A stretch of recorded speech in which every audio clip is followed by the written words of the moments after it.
25년 5월 개정이 되고 펫보험에 대해서 보장이 궁금하실까요? 보장이 줄어들어 망설이고 계시나요? 5살 말티푸의 견주인 저도 너무 궁금해서 개정된 사항을 확인해 봤는데요. 펫보험은 무엇이며 어떻게 보장이 되는지, 그리고 작년 5월에 개정된 부분은 어떤 부분인지, 마지막으로 우리 아이에게 맞는 보험사는 어디인지 모두 알려드리겠습니다. 자, 이 영상 하나면 완벽하게 펫보험 가입을 하실 수 있습니다.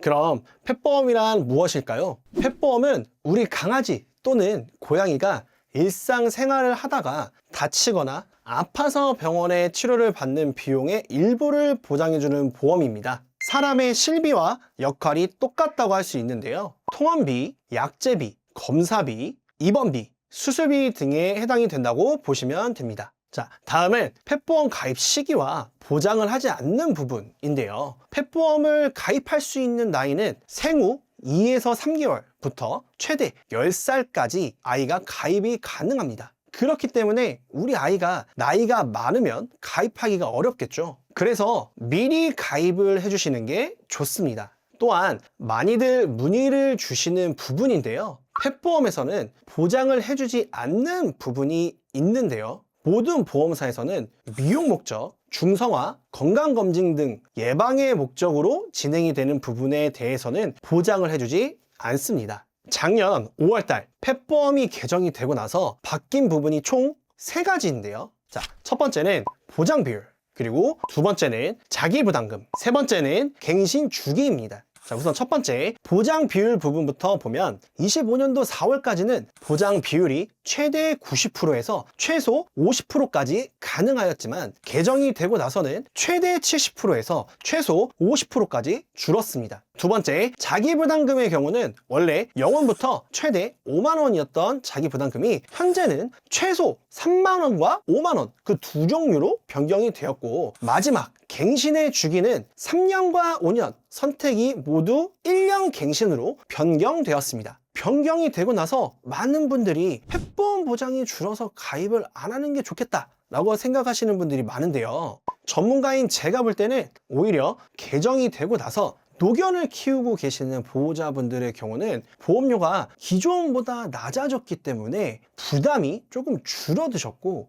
플랜 구성이 바뀐 부분이지 보장의 금액이 달라진 게 아니기 때문에 펫보험 개정이 되어서도 가입을 하고 질병 또는 상해의 보장을 받는 데 있어서 괜찮다고 봅니다. 자, 그럼 바뀐 3가지 사항에 대해서 간단하게 설명을 드리면요. 펫보험을 가입을 하기 위해서는 선택해 주셔야 되는 부분이 3가지가 있습니다. 바로 보장의 비율과 자기부담금, 그리고 1일 통원, 1일 수술 한도, 이렇게 3가지 선택을 하게 되는데요. 우선 보장 비율에 대해서 알아보겠습니다. 보장의 비율은 우리 아이가 병원에서 진료를 보고 나온 치료 비용에서 자기부담금을 빼고 돌려받을 수 있는 비율을 이야기합니다. 70%와 50% 보장형에서 선택이 가능하시고요. 보장 비율이 높을수록 보호자분들은 보장을 더 많이 받을 수 있겠죠. 다음으로 자기부담금입니다. 자기부담금은 치료 비용에서 보호자분이 부담을 해야 하는 비용을 이야기합니다. 3만 원과 5만 원 둘 중에서 선택을 해주시면 됩니다. 실제로 청구를 했을 때 지급이 되는 금액을 예로 들자면, 보호자분이 70% 보장형의 자기부담금 3만 원의 플랜으로 가입을 하셨다면 병원비가 약 13만 원이 나왔었을 때에 여기서 자기부담금 3만 원을 제외하고 보장 비율인 70%의 금액인 7만 원을 보장을 받게 된다고 보시면 됩니다. 마지막은 1일 통원, 1일 수술 한도인데요. 기본형과 고보장형, 이렇게 2가지가 있습니다. 기본형은 1일 통원 시에 15만 원이 보장이 되며 1일 수술 시에는 200만 원 또는 250만 원 한도로 보장이 됩니다. 고보장형의 경우는 1일 통원 시 30만 원, 1일 수술 시에는 250 또는 300만 원 한도로 보장이 되는데요. 당연히 기본형은 보험료가 저렴하고 고보장형의 경우는 보험료가 높겠죠. 보호자분들이 이 부분에 대해서 많이들 고민을 하시는데요.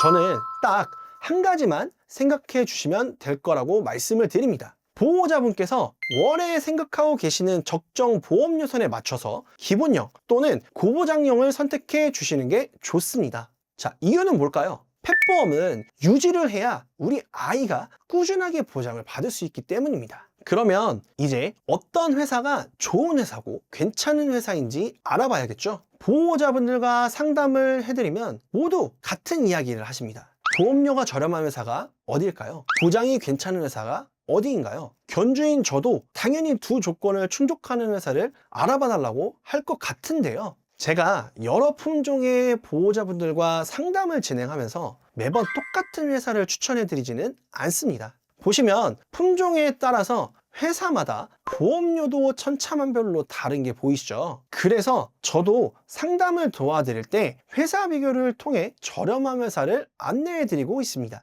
그리고 여기서 중요한 한 가지, 위에 말씀드린 조건보다 더 중요한 건 우리 아이의 주요 질병을 확인하고 그 부분에 대해서 가장 보장을 많이 받을 수 있는 회사를 선택하시는 게 좋습니다. 위에 있는 자료를 보면 회사별 보장 내용에서 우리 아이가 가지고 있는 질병에 대해서 보장을 해주는 회사도 존재하는데요. 보장은 안 해주는 회사도 존재합니다. 혹여나 이런 회사에 가입을 하고 보장을 못 받는다면 보호자분께서는 보험료는 보험료대로 모두 납부를 하고 보장은 못 받는 불상사가 생길 수 있습니다. 지금처럼 회사 비교와 보험료 비교, 그리고 회사별 보장에 대해서는 개정이 될 때마다 체크하고 있기 때문에 펫 전문가에게 상담을 받는 것을 추천드립니다. 자, 이제 마지막으로 펫보험을 가입 후 보장은 언제부터 받을 수 있는지 면책 기간에 대해서 알아보겠습니다. 상해의 경우는 가입 이후 바로 보장이 가능하고요. 질병의 경우는 30일 이후, 즉 31일째부터 보장이 가능하세요. 그리고 가장 중요한 쓸개골, 고관절의 경우는 가입 후 1년이 지나야 보장을 받을 수 있습니다. 1년이라는 기간 동안 의심소견 또는 확정 진단을 받으면 보장이 안 되기 때문에 우리 아이들 잘 관리를 해주셔야 합니다. 이렇게 오늘은 펫보험에 대한 내용과 작년 5월 개정이 된 부분에 대해서 알아봤는데요. 오늘 이 영상을 보셨다면 그래도 현명하게 펫보험을 가입하는 데 있어서 조금의 도움이 되셨을 거라고 봅니다. 저는 5살짜리 말티푸인 보미의 견주이자 여러 회사의 펫보험을 담당하고 있는 펫보험 전문 설계사로서 우리 아이들에게 가장 유리하고 괜찮은 펫보험 가입을 도움드릴 수 있습니다. 위에 번호 또는 댓글에 링크로 문의를 주시면요, 조금 더 자세하고 정확한 안내 도와드리겠습니다. 오늘 정보가 도움이 되셨다면 구독, 좋아요, 알림 설정 부탁드리겠습니다. 보험 광고는 손해보험 광고 심의 기준을 준수하였으며 유효기간은 심의일로부터 1년입니다.